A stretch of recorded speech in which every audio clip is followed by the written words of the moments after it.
Hey, Christian Gray here. Welcome to Season 2, Episode 11 of The Gray Zone. Welcome to my backyard, to the climbing wall. Excited to have you. Today's episode is about finding flow.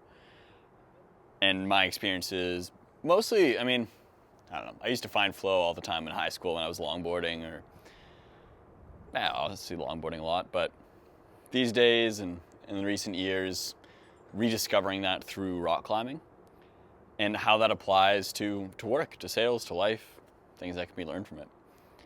So I think it's best to start with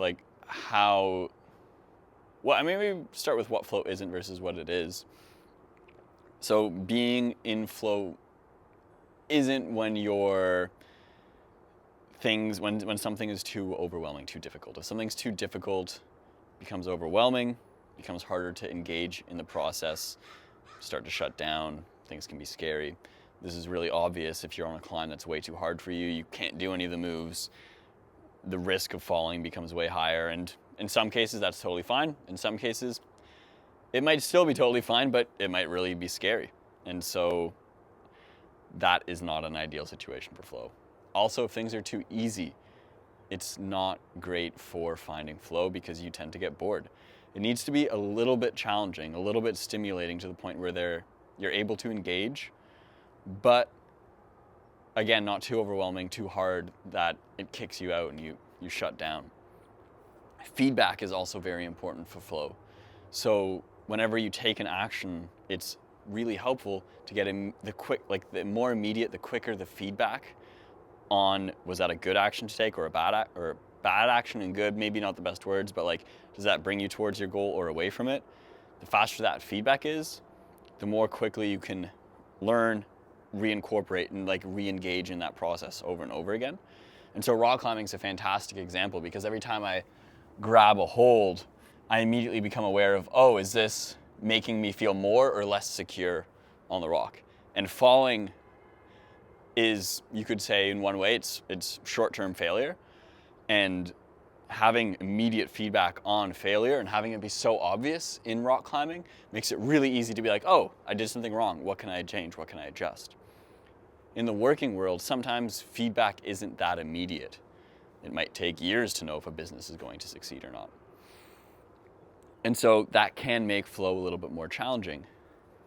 And flow is really helpful because when we're in flow, things feel easier, solutions come more naturally, and it's far easier to be engaged in what you're doing to find, I think, enjoyment in it.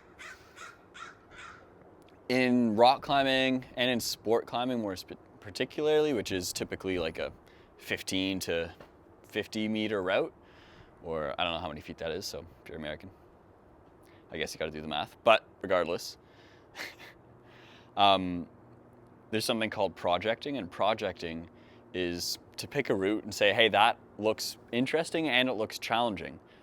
I'm going to try and learn all of the moves, put together the beta, and the beta is typically what is the sequence of all of the different moves that are going to get me to the top without falling, and my beta might be different from your beta.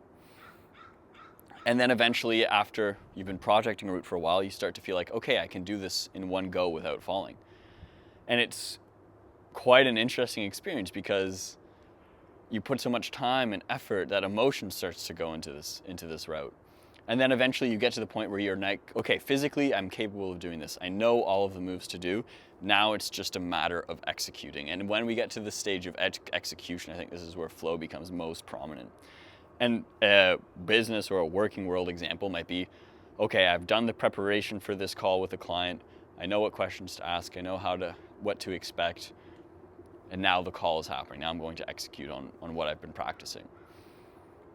And I found that some of the best experiences I've had in my life have been getting to the top of a climbing route. By far way better than graduating from university, for example, pretty much irrelevant in comparison. And so to make finding flow more easier before doing something that, again, you've been investing time to, there's emotion behind this.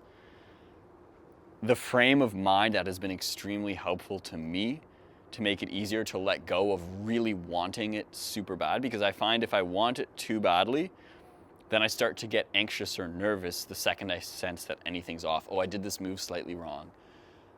Oh, I'm going to be too exerted, too pumped. I'm not going to be able to make it to the top. Those thoughts start to play in your head, and then all of a sudden, you're not focusing on the climb anymore. You're distracted. You become more anxious, more tight, and you are going to fall off.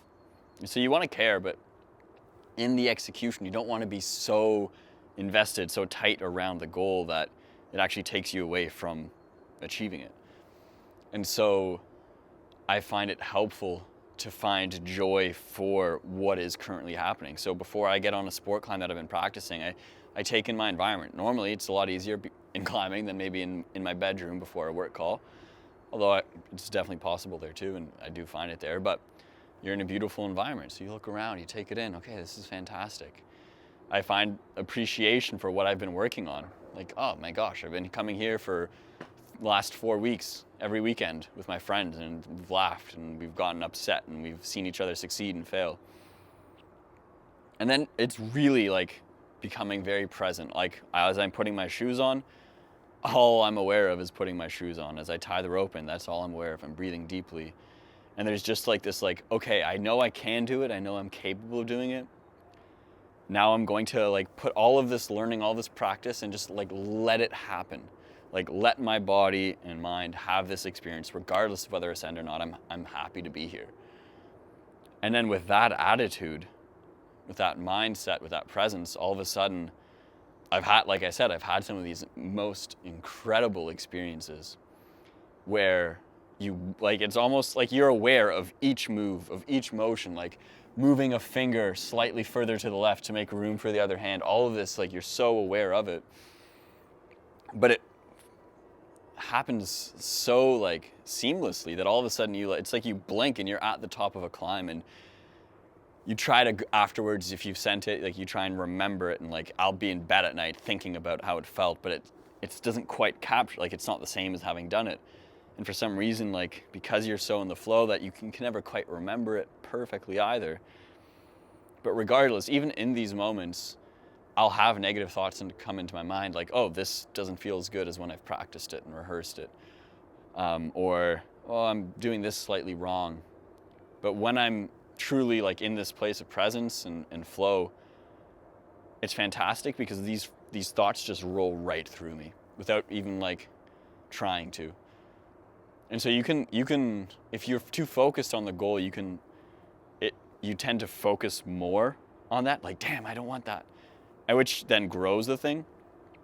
Or through presence and practice, and also just genuinely being appreciative for what's going on right now, it's easier to let go and then continue to flow.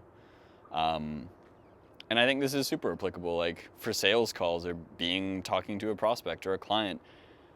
If I'm too focused on the goal, I'm being taken away from the present moment, interacting with a human being, and I'm thinking about what's the best next question to ask. I'm not listening to them, which is where the true information is going to come for what the best next question to ask is. And also trusting yourself, trusting in the preparation, which requires doing the preparation, doing the work, practicing. What am I going to say on this call? What do I want from this call? Knowing those things beforehand, and then trusting yourself to execute and be dynamic in the moment. Anyways, that's something I think about or have thought about a lot, and it's been a helpful reminder recently for myself to think about it a little bit more for this episode, because being in a new job, in a new environment, it becomes, you want to prove yourself again. And in the last job that I had, at the start, it was similar, wanting to prove yourself. And that's fine, there's nothing wrong with that. But when things don't go as planned or as perfectly as you'd like, it becomes easier to be like, I'm not achieving the goal. Scary. Okay, how can I control the environment more and be tighter on those things? And again, that's not always beneficial. So it's finding that balance, which is super unique to us all. But hope you enjoyed the episode. If you're ever interested in coaching, let me know. And enjoy your day.